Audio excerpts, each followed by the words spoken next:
তারপরে দিল্লি দেখুন 27 বছর পরে ফ্রি ফ্রি ফ্রি ফ্রি আরেক ফেরেববাজ মমতা ব্যানার্জির মতো অরবিন্দ কেজরিওয়াল জেল খাটা মুখ্যমন্ত্রী প্রাক্তন। আজকে দিল্লিতে 27 বছর পরে এই 420দেরকে সরিয়ে সেখানে ভারতীয় জনতা পার্টি বিপুল ভোটে জিতে রেখা গুপ্তাকে দিদিকে মুখ্যমন্ত্রী করেছে, আপনারা দেখেছেন। আর তারপরে বিহারের নির্বাচন ডবল সেঞ্চুরি বিজেপি, বিহারের তো জয় হয়ে গেছে, এবার কার পালা? এবার পশ্চিমবঙ্গের পালা। পশ্চিমবঙ্গের পালা আর তৃণমূল বাংলা ছেড়ে পালা, তৃণমূল বাংলা ছেড়ে পালা। আমি আপনাদের বলি, এত ছাপ্পা মারার পরেও লোকসভা ভোটে আড়গোয়ালে ভোট করতে দিয়েছে, অর্জুননগরে ভোট করতে দিয়েছে, বড়জের 6টা বুথে ভোট করতে দিয়েছে, দেয়নি। তারপরেও ভগবানপুর বিধানসভাও হারাতে পারেনি, কাঁথি লোকসভাও হারাতে পারেনি। পিসি হেঁটেছিল কাঁথিতে, ভাইপো হেলিকপ্টার নিয়ে এসেছিল, বলেছিল অধিকারী মুক্ত পূর্ব মেদিনীপুর চাই। কোলাঘাট থেকে এগরা আপনারা পিসি ভাইপো মুক্ত পূর্ব মেদিনীপুর তৈরি করে দিয়েছেন। 16টার মধ্যে 15টা বিধানসভায় লিড। তমলুকে 80,000-এর কাছাকাছি ভোটে অভিজিৎ গাঙ্গুলি, 50,000-এর কাছাকাছি ভোটে বিজেপি প্রার্থী সৌমেন্দু অধিকারী কাঁথি থেকে নির্বাচিত হয়েছে। আপনাদের আমি বলে দিলাম, শুধু এসআইআর-এর কাজটা ঠিকঠাক করে করুন। আমাদের সঙ্গে ওদের তফাৎ কত? Diamond Harbour model, Keshpur line, Sellotape লাগানো ছিল ডায়মন্ড হারবারে, সব ইভিএম মেশিনে। কেশপুরে প্রার্থী হিরণকে আটকে রেখে পুলিশ এবং আধা সামরিক বাহিনীর সামনে বুথ কেন্দ্রে যেতে দেওয়া হয়নি। ঝাড়গ্রামের প্রার্থী ডাক্তার প্রণত টুডুকে গড়বেতাতে মাথা ফাটিয়ে দেওয়া হয়েছিল, দেখেছেন। ডায়মন্ড হারবারের প্রার্থীকে ফলতাতে 3.5 ঘন্টা আটকে রাখা হয়েছিল। কোচবিহারে নিশীথ প্রামাণিকের উপরে আক্রমণ হয়েছিল, হুগলিতে লকেট চ্যাটার্জির উপর আক্রমণ হয়েছিল। তারপরেও আমরা 2,33,27,000, ওরা 2,75,00,000। এসআইআরে লিখে রাখুন, যতই প্যাক করো না কেন, বাবার সঙ্গে মায়ের সঙ্গে, বাবাকে শ্বশুর, শ্বশুরকে বাবা, আর জামাইকে ছেলে, ছেলেকে জামাই বানাও না কেন, 1 কোটি নাম উড়ে যাবে যাবে যাবে যাবে যাবে।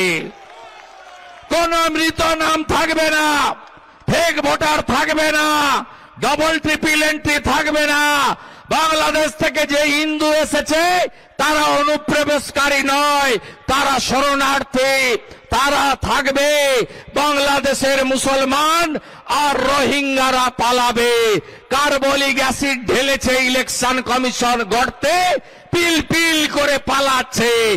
আমি বলি, এদের জেলে দেওয়ার দরকার নেই, ভাগ, পালা, তাড়াতাড়ি পালা।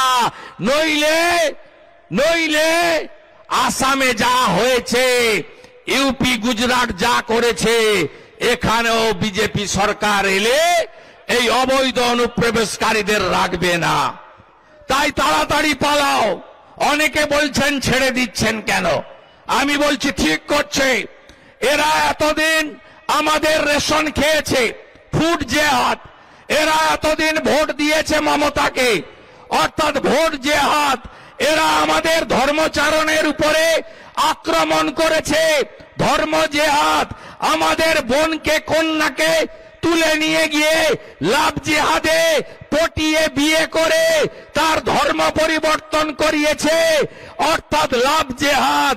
আমাদের বর্ডার এলাকার জমি দখল করেছে, অর্থাৎ ল্যান্ড জেহাদ।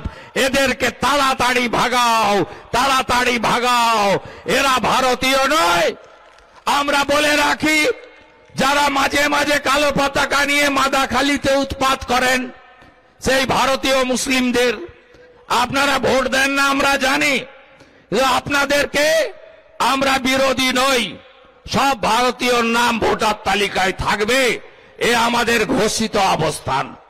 আমি আপনাদের বলবো, ভারতীয় জনতা পার্টি যখন নির্বাচনে যাবে, আফটার এসআইআর 7ই ফেব্রুয়ারি 1 নম্বরে প্রতিষ্ঠান বিরোধিতা এই রাজ্যকে নাই রাজ্যে পরিণত করেছে। হসপিটালে ওষুধ নেই, স্কুলে বাচ্চা নেই, কলেজে ছাত্র ছাত্রী নেই, নাই রাজ্যে পরিণত করেছে। চাকরি নেই, পরিযায়ী শ্রমিক বাইরে পালাচ্ছে। 8200 বিদ্যালয় গত 1 বছরে বন্ধ হয়েছে। 6888 শিল্প তাড়িয়েছে মমতা ব্যানার্জি। এই রাজ্যের সবাই জেনে গেছে, মমতা ব্যানার্জি থাকলে চাকরি হবে না, চাকরি হবে না, চাকরি হবে না। তাই প্রতিষ্ঠান বিরোধিতার ধাওয়াকে আমরা তো উপকূলের লোক, সমুদ্রের পাশে থাকি, আমফান দেখেছি, ফণী দেখেছি, আইলা দেখেছি, ঘূর্ণিঝড়ে পরিণত করুন।